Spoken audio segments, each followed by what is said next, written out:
Hi friends, welcome back to our channel. ఈ fried rice చేయడం కోసం నేను టీ గ్లాస్ సైజ్లో ఉన్నటువంటి కప్పుతో 1.5 గ్లాస్ రైస్ కడిగి పెట్టుకుంటున్నాను. ఆ రైస్ కడిగేటప్పుడు కొంచెం 2 చుక్కల నూనె ఆయిల్ వేస్తే ఏం జరిగిద్ది అంటే పొడిపొళ్ళాడుతూ వస్తుంది.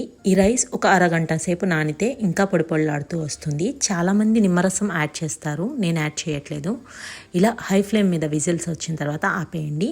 నేను ఇక్కడ ఈ చికెన్ ఏం చేశానంటే బోన్లెస్ని సాల్ట్ పసుపు వేసుకుని ఉడకపెట్టి పక్కన పెట్టుకున్నాను. వీన్ని వీలైనంత చిన్న పీసెస్గా కట్ చేసుకోండి. జస్ట్ ఇది మామూలుగా వాటర్లో బాగా చికెన్ కడుక్కున్న తర్వాత వాష్ చేసిన తర్వాత ఉడకబెడితే చాలా ఫాస్ట్గానే ఉడికిపోయింది, ఎందుకంటే స్లైసెస్గా కట్ చేసి ఇచ్చింది కాబట్టి. ఇది ఏంటి అంటే ఇందులో ఉప్పు పసుపు మాత్రమే పట్టించాం మనము. తర్వాత చిన్న ముక్కలుగా కట్ చేసుకోవాలి. కట్ చేసిన తర్వాత దీన్ని మనం ఫ్రైడ్ రైస్లోకి యూస్ చేసుకుంటాం కాబట్టి ముందుగానే దీంట్లోకి కావాల్సినంత కారమును, చాలామంది ఫుడ్ కలర్ యాడ్ చేస్తారు. నేను ఇక్కడ హెల్దీ వేలో ప్రిపేర్ చేస్తున్నాను కాబట్టి ఫుడ్ కలర్ ఏమి యాడ్ చేయట్లేదు. ఈ సైజ్ పీసెస్ కట్ చేసుకుంటే సరిపోతుంది. నాన్ స్టిక్ ప్యాన్ పెట్టాను, అందులో కొంచెం ఆయిల్ యాడ్ చేశాను. చికెన్ పీసెస్ యాడ్ చేసిన తర్వాత కాశ్మీరీ రెడ్ చిల్లీ పౌడర్ అంటారు, నేను దీన్ని యాడ్ చేశాను. ఎందుకంటే మంచి కలర్ ఇస్తుంది, మీకేం పెద్దగా స్పైస్ అనిపించదు, చాలా బాగుంటుంది. కలర్ బాగుంటుంది, టేస్ట్ కూడా బాగుంటుంది. జస్ట్ చికెన్ ముక్కలకి కారం పట్టేంత వరకు జస్ట్ ఒక 1 minute ఫ్రై చేస్తే సరిపోతుంది. ఎందుకంటే ఆల్మోస్ట్ అది కుక్ అయిపోయిన చికెనే కాబట్టి ఇంకేమీ ఇక్కడ మనం యాడ్ చేయాల్సిన పని లేదు. నేను మొత్తాన్ని ప్లేట్లోకి తీసేసుకున్నా. మళ్ళీ అదే ప్యాన్లో కొంచెం ఆయిల్ యాడ్ చేసుకుంటున్నాను. ఇదిగో చికెన్ రెడీ అయిపోయింది, చూసారా ఎంత కలర్ఫుల్గా ఉందో. 3 eggs నేను బ్రౌన్ ఎగ్స్ యూస్ చేశాను. నేను ఇక్కడ వాటిని ఆయిల్లో బీట్ చేసి వేసుకున్న తర్వాత పసుపు ఉప్పు యాడ్ చేశాను. ఎందుకంటే ఈ స్టేజ్లో ఎగ్కి కూడా మనకి ఉప్పు పట్టించాలి, మొత్తం రైస్లో వేసినప్పుడు ఎగ్కి పట్టదు కాబట్టి వీలైనంత. నేనైతే ఇక్కడ చాలా చిన్న ముక్కలుగా స్మాష్ చేసేసాను. మీకు ఏ సైజులో ఇష్టమైతే ఆ సైజులో బ్రేక్ చేసుకోండి. ఎగ్ కూడా బాగా ఫ్రై అవ్వాలి. హై ఫ్లేమ్ మీద టాస్ చేసుకుంటే చాలా బాగుంటుంది ఫ్రైడ్ రైస్ అనేది. సో ఇక్కడ మీరు ఇదిగో చూసారు కదా, ప్యాన్ నుంచి సపరేట్ అయిపోయింది. నేను చాలా తక్కువ ఆయిలే వాడుతున్నాను. ఎగ్ స్మెల్ వస్తుంది అనుకుంటే ఎక్కువ ఆయిల్ యూస్ చేయండి.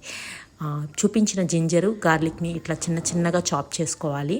క్యారెట్ క్యాప్సికమ్ కూడా ఇలా ఫ్రైడ్ రైస్లో కాబట్టి ఈ సైజ్ ముక్కలకి మనం కట్ చేసుకోవాలి. ఇక్కడ చూపిస్తున్న వాటిల్లో నేను కొన్ని వాడుతున్నాను. ఇక్కడ పెప్పర్ పౌడర్ వాడతాను, కాశ్మీరీ చిల్లీ పౌడర్ వాడతాను, సోయా సాస్ కొంచెం, వెనిగర్ కొంచెం వాడతా ఫ్రైడ్ రైస్ కోసం.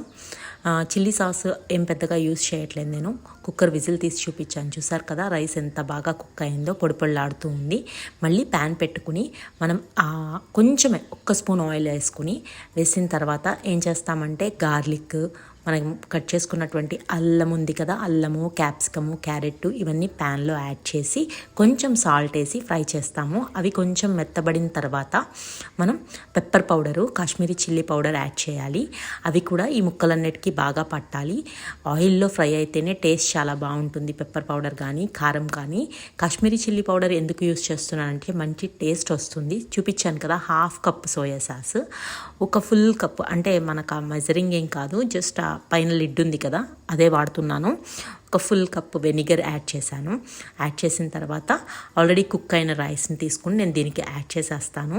యాడ్ చేసిన తర్వాత మొత్తం ఇవన్నీ కూడా రైస్కి బాగా పట్టే విధంగా ఫస్ట్ మిక్స్ చేయాలి.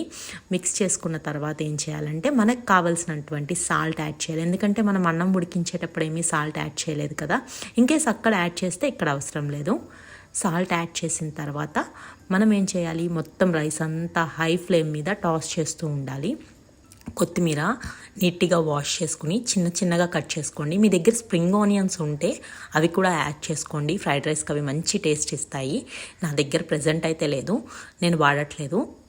మిగతావి ఈ ఫ్రైడ్ రైస్లో కొత్తిమీర కూడా ఫ్రై అయిపోతుంది అనుకున్న తర్వాత మనం ముందుగా ఫ్రై చేసుకున్న చికెన్ని, ఎగ్ని కూడా ఈ స్టేజ్లోనే మిక్స్ చేసేసుకుంటే మొత్తం రైస్లో మిక్స్ అయిపోతుంది. ఇంతే, చాలా సింపుల్ వేలో ప్రిపేర్ చేసేసాం కదా chicken and egg fried rice. ఇవి యూస్ చేస్తే సరిపోతుంది. అవాయిడ్ చేద్దాం అనుకున్న వాళ్ళు సోయా సాస్ అవాయిడ్ చేసేసి వెనిగర్ బదులు లెమన్ యూస్ చేసుకోండి, టేస్ట్ చాలా బాగుంటుంది. సింపుల్ వేలో ఇంకెక్కువ మసాలాలు ఏమీ వాడకుండా ఈ విధంగా ఫ్రైడ్ రైస్ చేసేసాను. చాలా బాగుందని పిల్లలు అంటున్నారు. నేనైతే ఆనియన్స్ కట్ చేసి వీటి మీద వేసేసి ఇచ్చేసాను పిల్లలకి. వాళ్ళు ఎంజాయ్ చేస్తూ తిన్నారు. ఇదిగోండి ఫ్రైడ్ రైస్ మొత్తం ట్రాన్స్ఫర్ చేసేసాను నేను. వాళ్ళకి ఇచ్చేటప్పుడు ఇదిగో ఇలా ఆనియన్స్ కట్ చేసి దాని మీద వేసి ఇచ్చేసాను. వాళ్ళైతే బాగా ఎంజాయ్ చేస్తూ తిన్నారు. మీరు కూడా ట్రై చేయండి. చాలా ఈజీ వేలో చెప్పాను. చాలా ఈజీగా ఉంటుంది process. Thank you for watching.